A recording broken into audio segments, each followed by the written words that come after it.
Oh, we need to. What is this? They want me to check which one of these systems is doing work on the surroundings. What is this, number It's number 4 on four. sapling? Number 4 sapling. Well, it might not be the same for everyone. Work. So, are you just straight up confused about it? Or? I'm not sure how we can determine that based off of a chemical formula. Okay, so let's look at work. What's something that, tell me everything you know about work.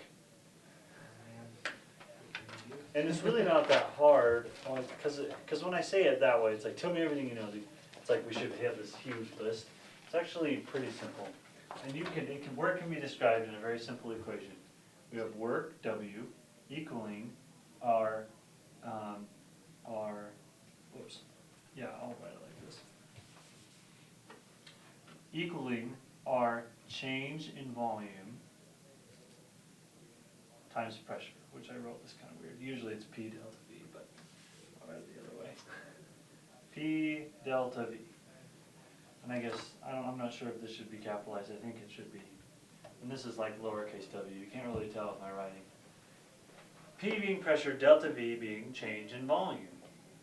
So I guess, let's think for a moment, if we had like a piston of some kind, and we had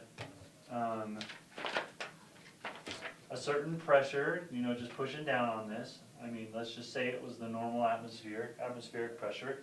So we have that pushing down, which then would, I don't know, let's just say that it's a matched 1 ATM. So there's 1 ATM pushing and then 1 ATM pushing back. So let's just say it's hanging out just like this. So then the piston's being held up. And let's say there's a little tube, we pump in some gas, and it then starts to raise the piston. So then it does this. Now we have this piston wear. Let's say it raises it all the way to the top of this piston. So it pushes it up this distance right here. Whatever that distance is, right here. So now we have, I don't know, I'm not sure, I'm just making it up. Let's say now there's a pressure difference here. So now that we have this gas in here, it pushed it up, there is now a difference in volume. So essentially, well, let's think for a moment then. What's going on in terms of, I guess, energy? If you think about this sitting by itself, we now have this idea where, okay, well, if it's just hanging out, there's really no work being done at all, it's just sitting there. But if we add this gas, now there's some sort of work being done, because now the piston is being pushed up. Okay. So is there work being done, or, I mean, there has to be, right? Because there's something moving, right? And in this case, it's what is changing. If this is, let's say, 1 liter altogether, then it goes to 1.25 liters, now there's a difference in volume. So let's think of then, in terms of energy, let's say there was a little man in his lawn chair hanging out right here. He's sitting right here, reading his magazine. And then all of a sudden, this is just, all of a sudden, boom, he gets pushed up and he's like, ah! And let's say his lawn chair falls over. So he falls off of his lawn chair. Here's his lawn chair backwards and he's like, ah! His book's flying down. Okay. So something happened to him where he flew off. Well, work was being done on him, per se. It was, if he's sitting here hanging out and all of a sudden there's a change, well, on this piston, I know this is a little silly, but I guess it works. He is sitting there and all of a sudden the floor beneath him goes up and makes him fall off. Well, is work being done on him, or is he doing work on I guess the ground around him? So I'm assuming that the cylinder's doing work on its surroundings then. Yes. Well, essentially, it's this gas really that's doing it. The gas is doing the work, because if we're pushing gas in, well, I mean, we're not going to get too, let's say instead of it being just like a gas us putting it in, let's say that there's a chemical reaction that hasn't started yet. Let's say we have a gas A and B in here. This is at the beginning of the reaction. And then we have the gases form C gas. So these two combine to make this. And then it changes volume for a reaction. So for this reaction, there was a change in volume. It actually increased in volume. And it did work on its surroundings. It actually pushed its surroundings out. And the reason why I thought of this little man is because I just thought of if, I don't know, let's say we're in this, well, this little man was a really stupid idea. Forget about this little man. Think about in this room, if we're standing next to each other and I just simply push you. I mean, it's gonna, if you didn't know, you could fall over, right?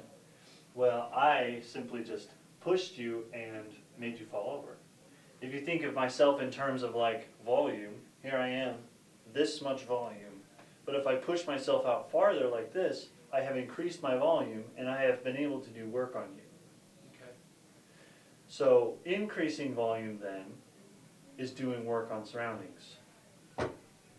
So when it comes to this question, then just to like apply that principle, they're giving me this formula that has different like molar ratios. Okay, good. So is it safe to assume that if I start with a certain amount of moles and I come out with more moles than I had before, that my volume would be greater? Yep. Well, yes, exactly. And depending also on the state of each of these. Because if you look here, if this, let's say A and then B wasn't a gas but was like a solid on the bottom, and then it reacts with A and becomes C gas. So now it's filled the whole thing. You can see how, sure, there's 2 moles of substance here, but on this side, this is backwards. Let's say this is gas. Solid. We now have, sure, we have 2 moles of solid, and let's just say there's 2 moles here, and 1 mole of A, and then they react and form C gas. You can see how now, well, actually this would have to be like this. You can see how, yes, there may have, let's make this 2 so it makes it kind of obvious. There's 2 moles of a substance here, but here there's technically 3, but you can see how there would be a difference in size. This is solid, it's actually smaller. So as it reacts, it actually increases in volume big time, and now there's 2 moles of this gas in comparison to only 1 before and this. So these 2 together, what do you think is bigger? Do you think these 2 moles are bigger than the A combined with this, or do you think it's the other way around? I think the C's would be bigger. How come? Well, because they occupy a greater volume at least. Yes. Hence, and you can see, and this of course is just not exactly accurate in terms of like real reactions, but, well, I'm just making this up. It started at 1 liter and it goes to 1.25 liters. We can clearly see that it did change the volume, bigger. So if we're thinking of our now volume change in volume, volume final minus volume initial, right? Our final is 1.25. Oh, it's actually, oh, I'm so sorry. This is actually negative P delta V. I totally forgot that. Negative and I'll show you in a second why it needs to be negative. So if you think 1.25 minus 1 liter, you end up getting 0.25 liters. And then the pressure, whatever the pressure is, this is going to be 1 atm, because we have just 1 atm still pushing down on this, times 1 atm. It gives us, oh, and the negative in there, so we got to throw the negative. We get a negative 0.25 liter atmospheres. So usually when you think of a negative number, in terms of like, I guess, direction of energy, either away or from the system, what does that mean? It's leaving the system. So it's leaving the system, and we can use, what word do we use when we talk about that? It starts with an E. Exothermic? And ends with, yeah, exothermic. Exothermic. So then This then helps us know that it's exothermic. So you can see how the change in volume in a positive way actually makes it a negative number. Okay. But if you had a change in volume the opposite way, let's say this reaction was going the opposite. So we have 2C gas going this way. We now have a change in volume negative. So now we change this to be, okay, 1 liter minus 1.25. We end up getting negative 0.25. So then we do negative 0.25 times negative gives us a positive. So then what kind of reaction would that be? It'd be endothermic. So energy is now being put back into the system, or it is, I guess, getting work. It's getting work done on itself from the surroundings in that case. I wonder if you could assume in this case, like if a solid becomes a gas, if that's always going to be doing work on its surroundings. Well, I'm not sure about cases, like individual cases, but in terms of just simple concepts and just using stoichiometry, every time, yes, solid going to gas, that's most definitely going to have more volume. So, you getting it wrong still? Yeah, I got it wrong. So I'm just thinking, so, I mean, if you put 1 and 1 together and you get 3 moles of gas, that would be,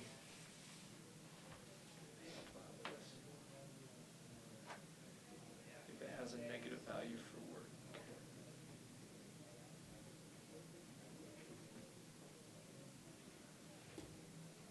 Keep going for it.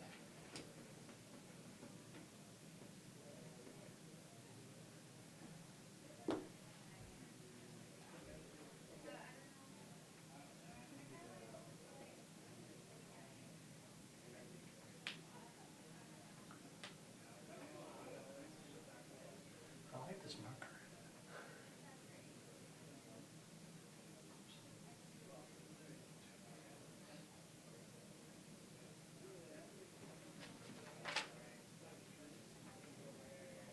Okay. Which ones do you feel like are the ones that are for sure going to be doing work on the surroundings? I really like the middle two. These two? And you put them, how come? I looked at the molar ratios.